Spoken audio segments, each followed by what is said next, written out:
Good evening, everyone. Wow, it's just like church. Thank you.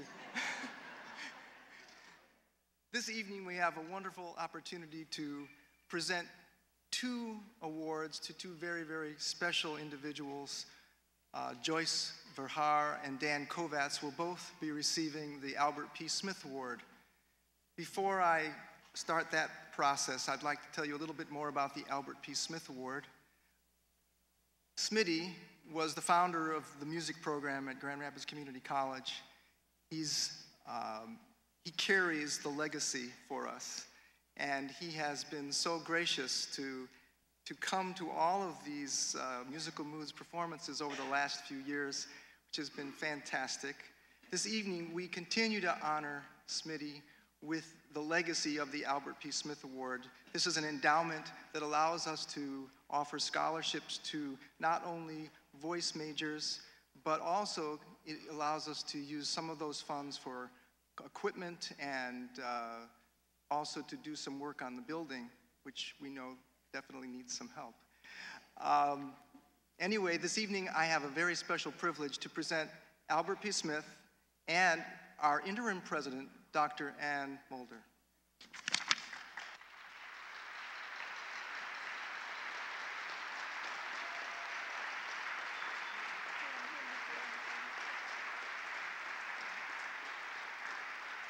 Good evening. I can't see you, but I can hear it, and it sounds wonderful. And I'm very privileged to be here tonight. Just to say a word or two about how the program started, and now what you heard tonight after the 61st year, and it's just glorious to be here. And all I could say was wow, you know, and it was just beautiful.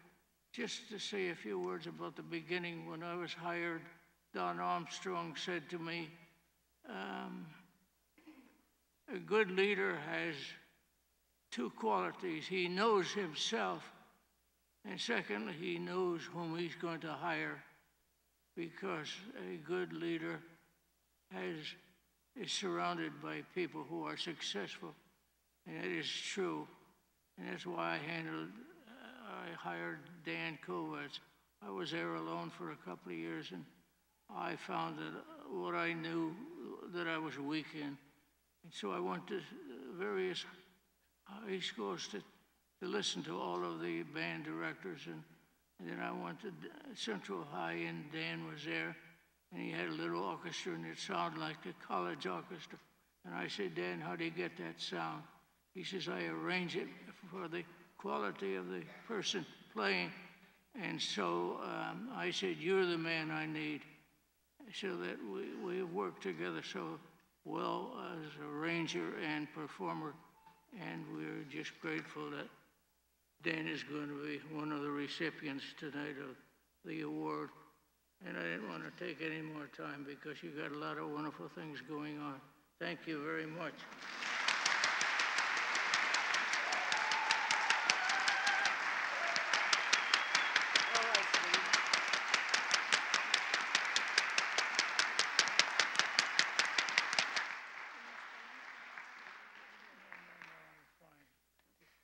Thanks, Smitty.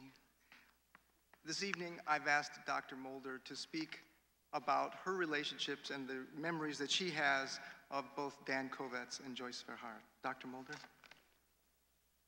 Thank you. It is such a pleasure for me to be here tonight on the 61st anniversary of Musical Moods. For me, it is a homecoming in many ways. As some of you know, I was with the college for a number of years before I left to become president of Lake Michigan College, and then to retire for the first or second or third time. And here I am back again and having the great honor of serving as the interim president of Grand Rapids Community College. In my days, when I came to the college, one of the great legacies that was already there was Albert P. Smith. I had the honor of actually writing a special tribute to him, which he tells me he still has. And when he said he hired great people, he did. He hired people that created the music of the program that you're seeing tonight and that you will see next year and the year after and the year after. because the tradition of excellence began with this wonderful man. And Smitty, I'm so pleased I know you. Coming back tonight is really coming full circle in so many ways. With me at the college were Dan Kovats and Joyce Verhaar, and they were exceptional people, extraordinary.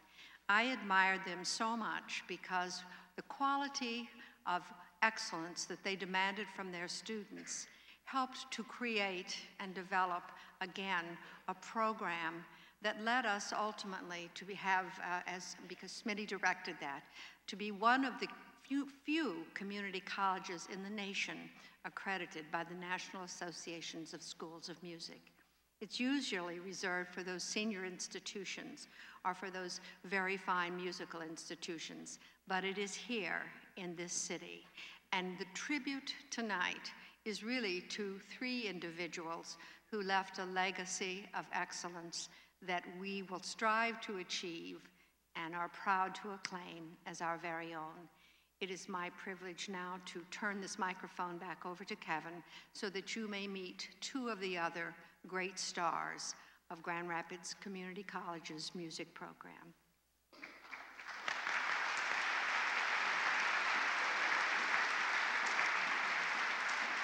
Thank you, Dr. Mulder. Thank you, Dr. Mulder. This evening, I have the pleasure to read some comments that were given to me from some of the past students of Dan Kovats and Joyce Verhaar. First, I'd like to talk to you about the comments that were sent to me from Dr. Bradley Bloom. Excuse me, Brad. Brad was a student, I don't know how many years ago, Brad, so don't tell us. And he sent some really wonderful remarks. I'd like to read those to you. He says that Dan Kovats is an incredible, gifted musician with a versatility that I always admired and tried to emulate in my own career, whether on the podium, in the classroom, making musical arrangements, playing viola in the orchestra, or trumpet in the jazz band. Dan was a consummate artist who made me aware of the discipline and devotion it took to be a good musician and educator. His second-year music theory class at Grand Rapids Junior College was challenging but fair, and as I took his harmonic dictation exams, I was always wishing that I had his ear for music and his perfect pitch abilities. I played timpani in the band and orchestra during my years at Grand Rapids Junior College. I could always count on tuning the drums to his vocal tuning note. However, I had never before heard a voice that sounded like a French horn. Congratulations, Dan, on receiving the Albert P. Smith Award. It is much deserved, and I consider it an honor to have you as a colleague and a friend. Now I'd like to read some comments from one of our faculty members, Mr. Mal Brannon. Mal says about Dan, he has contributed so much to the growth of musical arts in this community. He has been on the faculties of this institution as well as Grand Valley State University. He has been a violist, including a stint as principal with the Grand Rapids Symphony Orchestra, a trumpeter in many groups, as well as an orchestral conductor, a band director, jazz band director, a director for many years at Blue Lake Fine Arts Camp, as well as a clinician and adjudicator. Perhaps his most lasting contribution was as conductor of the Grand Rapids Youth Symphony. He directed the group from its infancy, developing it into one of the finest youth symphonies in this state. He has touched hundreds of young musicians in his many years as a music educator. And then finally, a statement from a past student whose name is Richard Connell. Richard was a student many years ago at Grand Valley State University and now resides in Florida. And he says, Professor Dan Kovats was the first music professor I studied with upon entering Grand Valley State College as a freshman in the fall of 1968. I was raised in a musical family and played the piano, guitar, and trumpet at various times during my childhood. My father played by ear, as had his father in South Dakota. I had not much experience with classical music when I signed up for Professor Kovats' music appreciation class. In some ways, he reminded me of my father, who was a professional mechanical engineer. Professor Kovats analyzed classical compositions much the way an engineer analyzed and designed things. In my family, music had been a shared hobby through several generations, but was not considered as a vocation. My first course with Professor Kovats helped me realize the validity of music as a profession and vocation. My first inspiration was Professor Dan Kovats, and I hope he knows how much his open and honest enthusiasm for music inspired me so many years ago to follow my love of music. So now let's bring Dan Kovats out and show him our appreciation. Dan?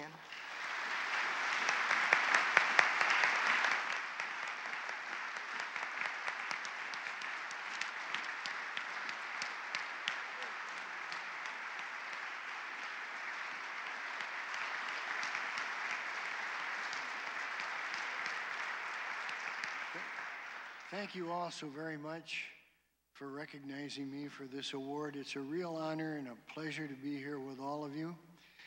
This brings back many treasured memories and of working with Smitty and Joyce Verhaar.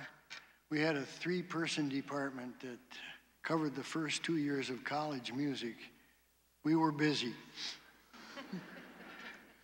And I just want to thank you all again so much and mention that we did play our musical moods in various locations, including the 4th floor of the 143 Bostwick. I think it was a girls' gym that we played there, and then we played in high school auditoriums, and particularly Fountain Street Church. They really helped us very much, and we used to take our equipment down the alleyway and go into the front door of Fountain Street.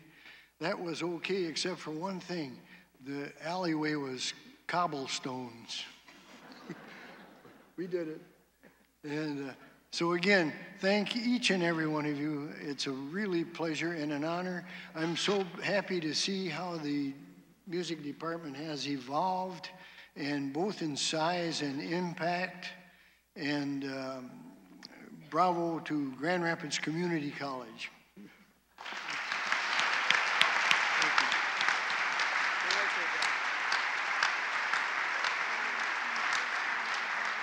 Thank you, Dan. Thanks, Dan Kovats. And now, Dan, it's my privilege to present this award to you. It says Dan Kovats, the 2009 Albert P. Smith Award for Outstanding Contributions to Music and Education. Congratulations. Thank you.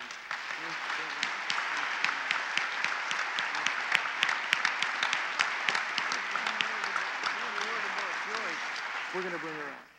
One word about Joyce. Oh, yes, absolutely. And now I'd like to have Smitty talk to you about Joyce Verhaar. In those days, we just hired people who filled the spaces that I lacked, and I lacked lots of them. And one of them was piano. Ask any of the students that I've had, I couldn't even play a chorale straight. And so, also in my class one year was the first year of teaching or second year of teaching music history, and I had a student by the name of Joyce Verhaar, and she practically taught the course for me. She researched it like a real student, and she had all the answers that I couldn't answer, and so it's a pleasure to have her here tonight. And so I hired her to teach music history and piano pedagogy, and she is valuable in both areas, and it's a pleasure to have Joyce here. She came out of her braces. She had back surgery in January, and she's here tonight without the braces, so I'm not even going to hug her.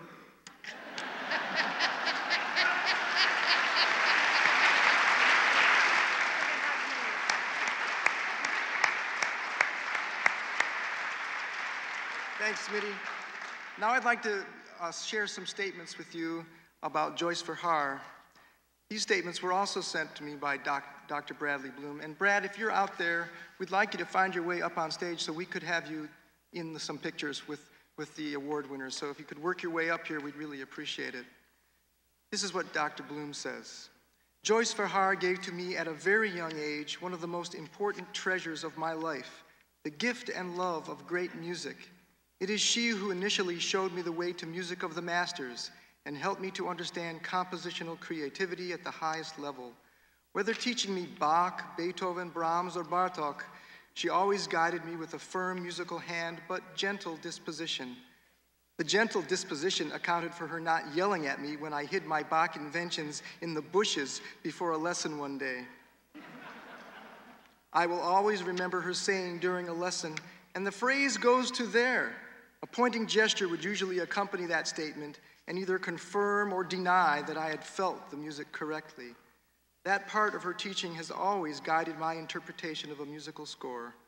When I enrolled in her music history class at Grand Rapids Junior College, I began to discover the political, social, and environmental influences on the composers in the different eras of music. Eventually, that played a more important role in my development and maturation as a musician, and especially helped as I worked on advanced degrees. Her ability to incorporate her own travels to countries of musical importance was a highlight of her lectures. It is with great joy, pun intended, he says, to hear that Miss Verhaar, my dear friend and mentor, is receiving the Albert P. Smith Award for her outstanding contributions to the arts of Grand Rapids Community College. And then I have one more statement here. This is from Dr. Mary Scanlon.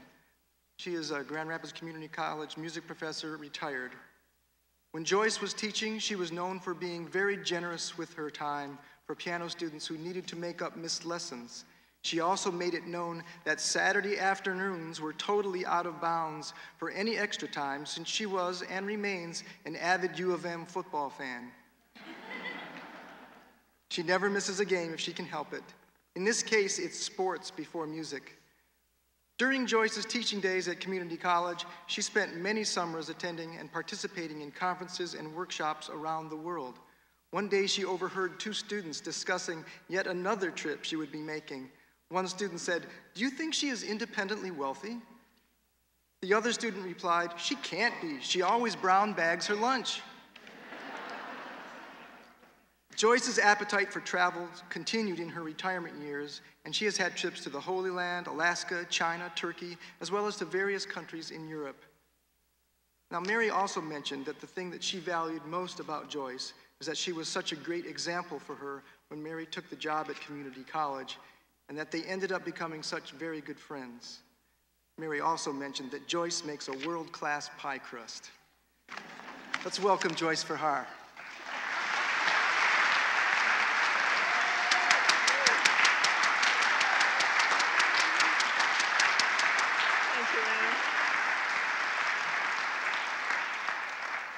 Thank you, and thank you, Kevin, and to all the faculty people who are here. It's just a joy to see you all.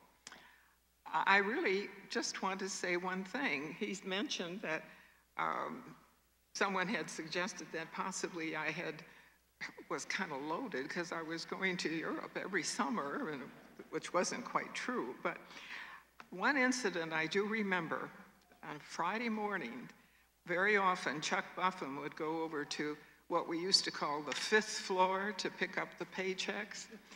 And he came into the office when Smitty and I don't know, someone else was there. And I said, "Oh, it's payday?"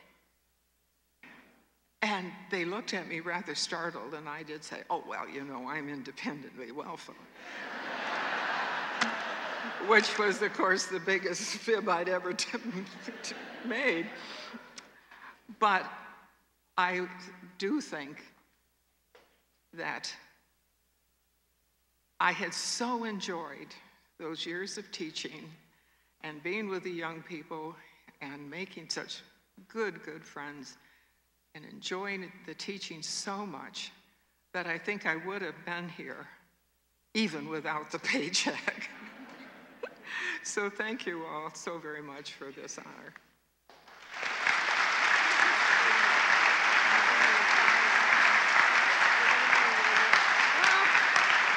Thank you, Joyce. Thank you so much. And this award states, to Joyce Verhaar, the 2009 Albert P. Smith Award winner for outstanding contributions to music and education. Congratulations. Thank you so much. Thank you. Thank you. Can you carry it okay? Okay. Very good. Thank you.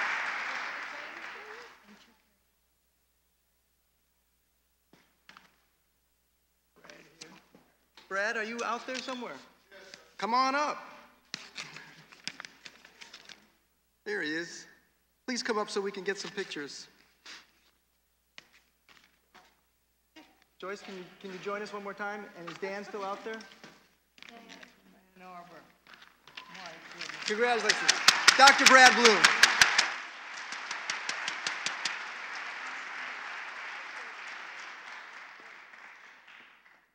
I think we had someone taking a picture before. Want to get one more picture? Great.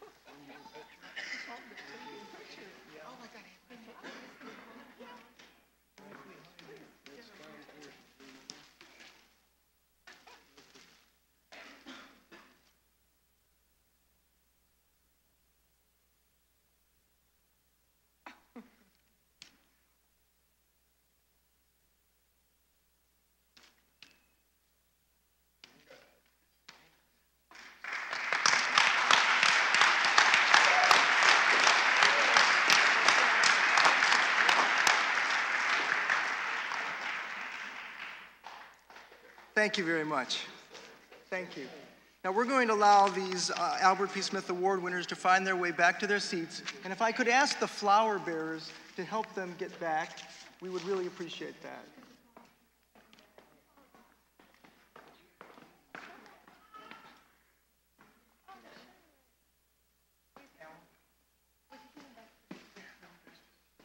He's on this side.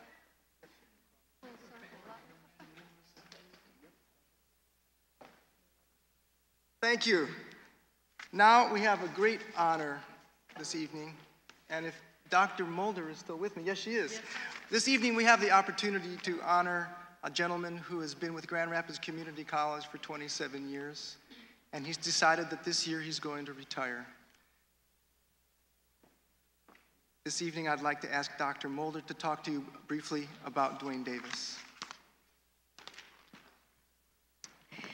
I think it most appropriate tonight that the choir sang Circle of Life. Because for me, my relationship with all of these people has been a wonderful circle of life. I must tell you that this man that we are honoring tonight has made me laugh, and he has made me cry, and he has made me understand that the true attributes of a great teacher is the ability to inspire.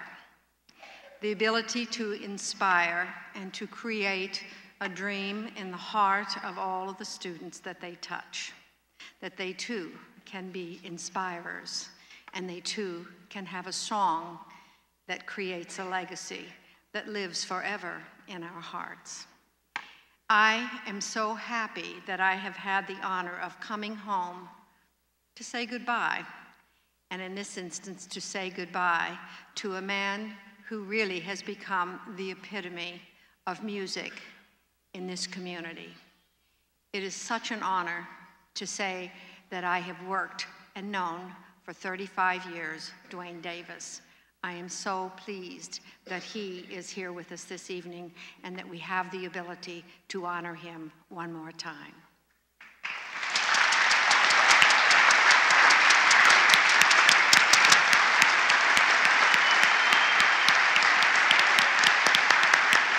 Thank you, Dr. Mulder.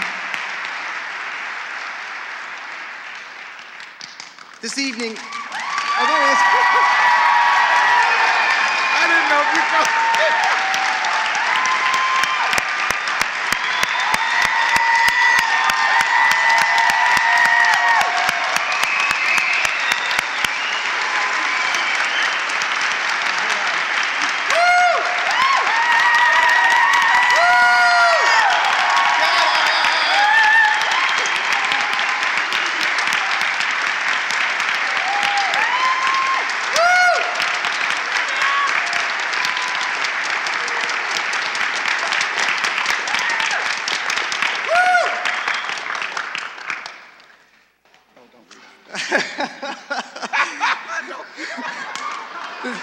This evening, I've been given this great honor to speak to you about Duane Shields Davis. And while it is a great honor, it is also an impossible task to stand before you and attempt to sum up in a few words who this man is and what he has meant to Grand Rapids Community College, West Michigan, and the greater community of musicians and music lovers throughout this country and abroad. Dwayne is one of those very gifted human beings who have the ability to bring out the best in everyone whose life he has touched, even if it is only in a peripheral way. He's the one professor that students name when asked to identify a teacher who profoundly changed their life. Dwayne is that rare musician who can stand in front of any chorus, band, or symphony orchestra, be it an assembly of middle school beginners or professionals, classical, jazz, or any other genre, and make a profound difference in the way they perceive the music and their own lives.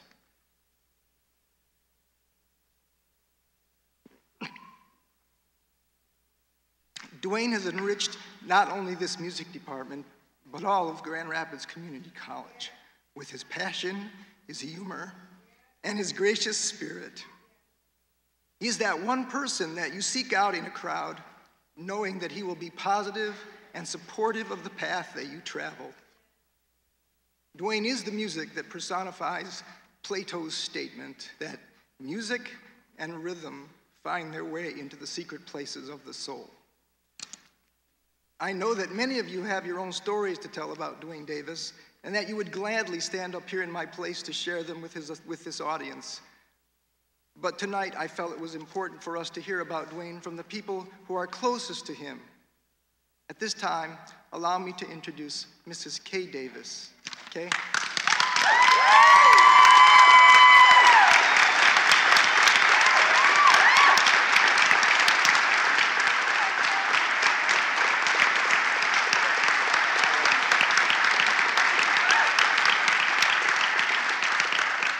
Wow, do I have stories.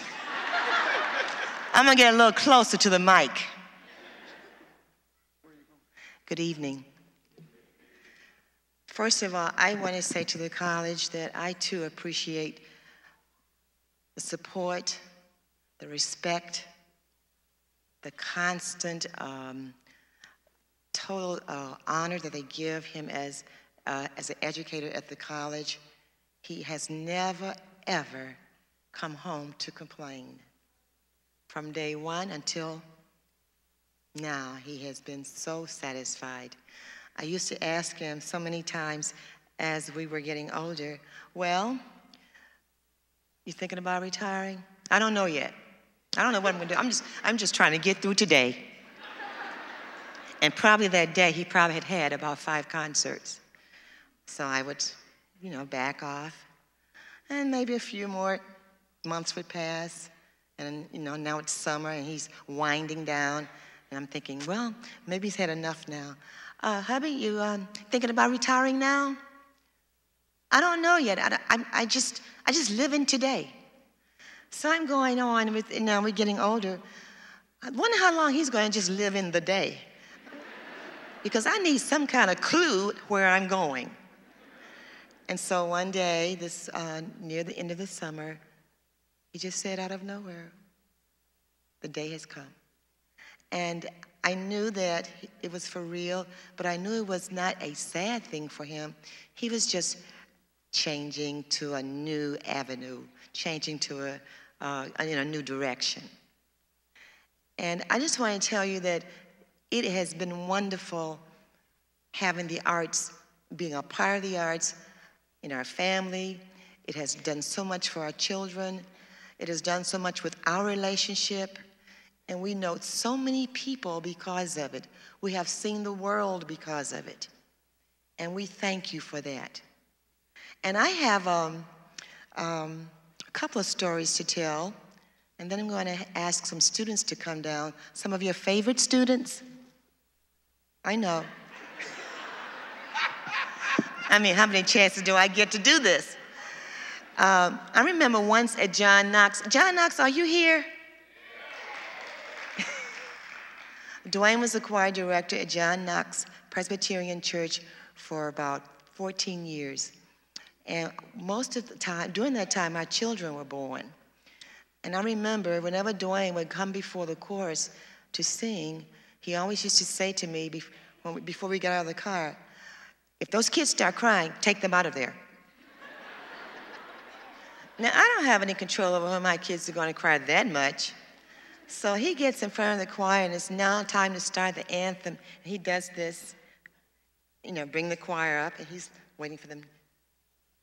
And as soon as he brought down the downbeat, Quincy yelled out. He'd cut them off. He turned around, looked at me, he said,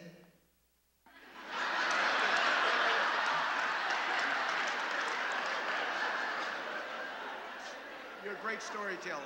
and I was like, wow, he really meant that. He put me out of the church. And one more, and then I'm going to bring in those students. We went on a Blue Lake tour. No, it wasn't Blue Lake. Was it Blue? Yes. We're in Europe. Remember this one? I don't know. Oh, yeah, you're going to remember this one. I am so glad to tell the world about this one. And a student got sick, very sick. And we are in France. Dwayne says, he says, may I speak to you for a minute? He has been at the hospital. This kid is really sick, and he kind of is in a tizzy. He says, Kay, you're going to have to stay here with the student while we go on with the tour. And man, we're in a household. I speak no French. I could not communicate very well with the people. I don't know where I am. And he tells me to stay there, and he's going to leave me. Oh, my goodness. And so in the bedroom, you can hear... He caught the bus and left me for 3 days. And we did catch up with each other in Austria. So those are the kinds of things that made our lives interesting. There has never been a dull moment. Can those students come down now? These are some of your favorite students who want to say some nice things to you.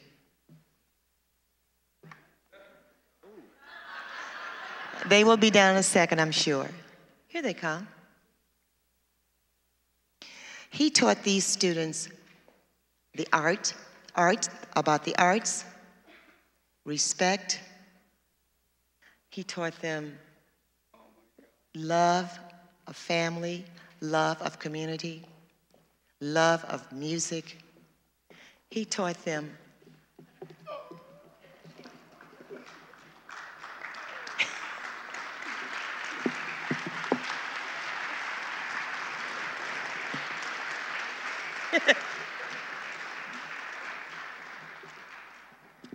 These are my kids. I didn't know they were here.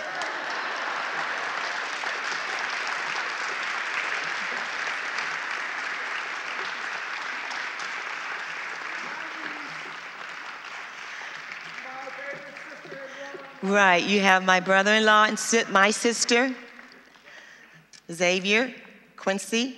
Xavier, where are you? Zabe, the oldest. Quincy, our youngest son, and Erica, our daughter. Our niece, Kamaria. This is Gwen, my sister, my brother-in-law, Gerald Dawkins. And, is that it? Oh, the grandkids. And this is Joshua and Isabella. Can you wave?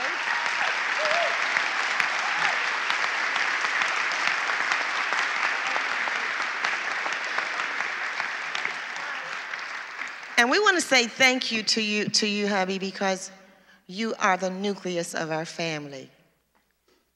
Thank you. Thank you. And we love you.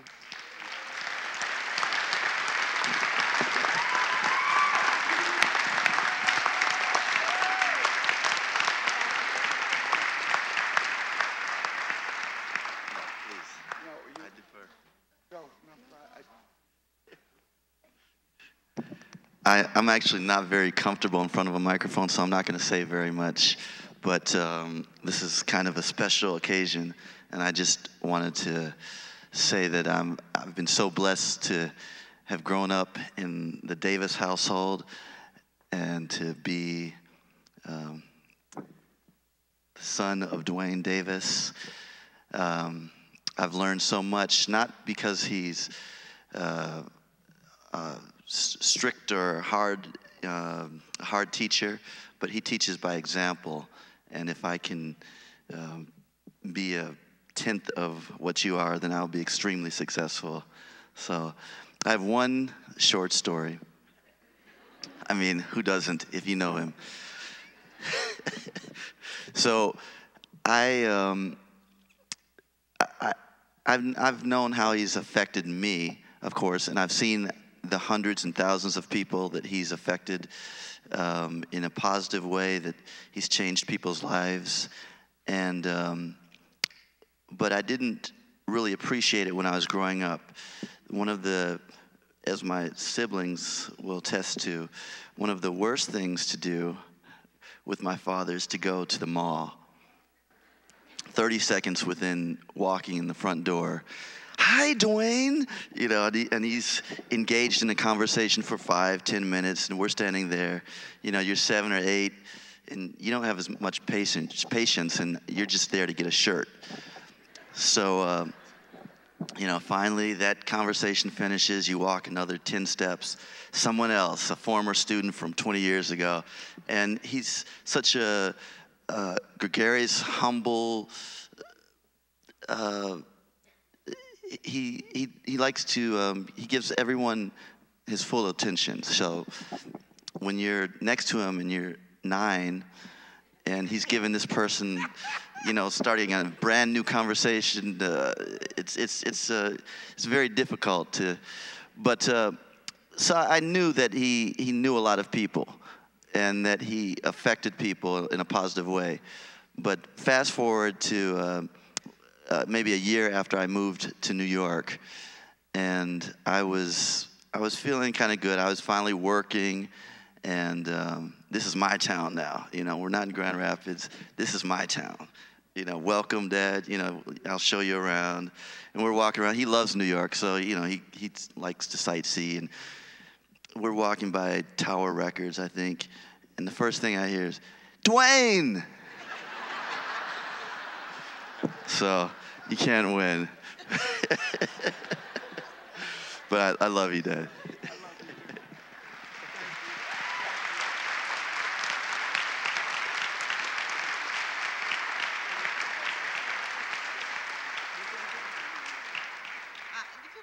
I'm sorry. I want to tell you, I have been lying all week trying to keep these kids from Dwayne. And so Dwayne, last night, Erica came in last night. So every time I would disappear, and I'd go for a while, and I'd come home, and I'm hoping hoping the car isn't in the garage.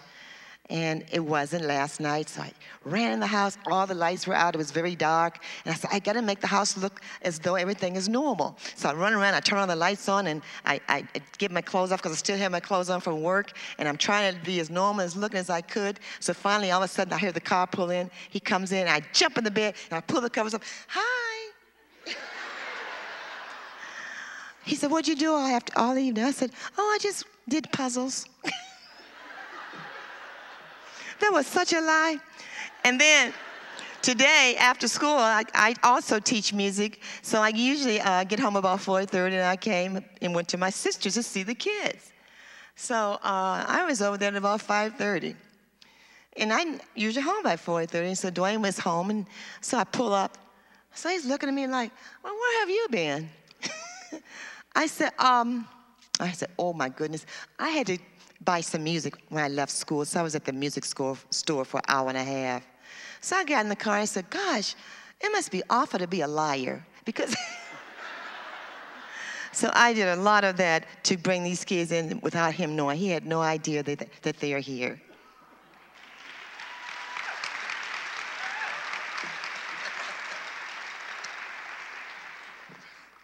Good evening, and I'm not going to take long, but I just want to say, my husband and I moved to Louisiana 6-7 months ago. We were missing everything with the family. We've never been apart. I had talked to Dwayne on the phone, and he said, oh, you can't be here, you can't be everywhere, you know, you got to move on with your life, and blah, blah, blah, and all that. And I told my husband, we are going to Grand Rapids. We drove 19 hours to be here. That's how deep Dwayne's love is for us. He is 1 in a million. I love him to death. He is just an awesome, awesome person. Now, I know people have traveled with him. We traveled together. We don't even know he's in the car because he's asleep. We're here, Dwayne, you know. but he is just wonderful. And we enjoyed our 19 hours driving up, and we'll drive our 19 hours back on Sunday. But we just had to be here to share in this moment with him. Dwayne, we love you. We wish you Godspeed, and we wish you nothing but the best. God loves you, and so do we. Thank you. Thank you. Thank you. Thank you. I'll be selling stories after the concert because I have many. And Dwayne will pay me big money not to share those stories with you. But on a serious note, all of you know Dwayne for his musical accomplishments and all the things that he does as an outstanding teacher. I know him as that person as well, but I know him even more and respect him even more as a father and a husband, an uncle, a brother, and all the things he is to the family. This is family stuff. And it goes beyond anything that you could ever write, you could ever read about. This is really, really the essence of this man. He's as good in the family as he is with all of these other things that you guys come out to applaud him for. And I applaud him for this, but I applaud him even more for being who he is. Thank you. Love you, man. Thank you. I love you too.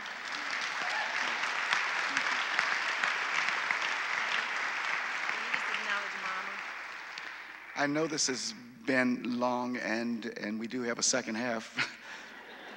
And I really appreciate all of the things that have been said. I've appreciated these 39 years since I've been in Grand Rapids. I've appreciated these almost 40 years with my wife in August. I appreciate the 44 years I've known my mother-in-law. This is Kay's mother here, Jessie Rice. And I thank my children for coming from New York. I thank my brother and sister-in-law for coming from Louisiana. I really did not know because there have been so many wonderful things that has happened recently. But who knew in 1969 when we came here as newlyweds, that this is where we would be tonight.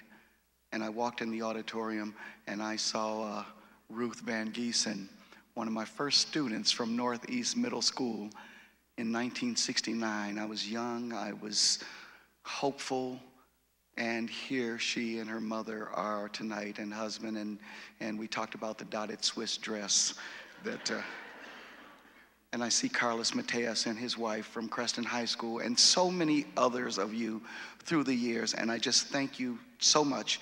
I thank the president of this college. I thank the president, Calkins. I thank Ann Mulder for the kind words.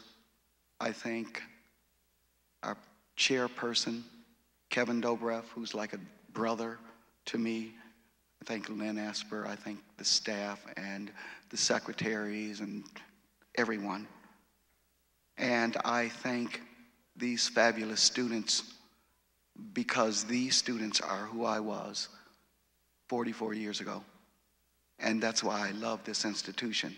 These students are full of talent, full of hope, full of desire.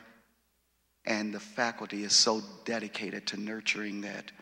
And I will miss that family of students and faculty. Thanks to all of you.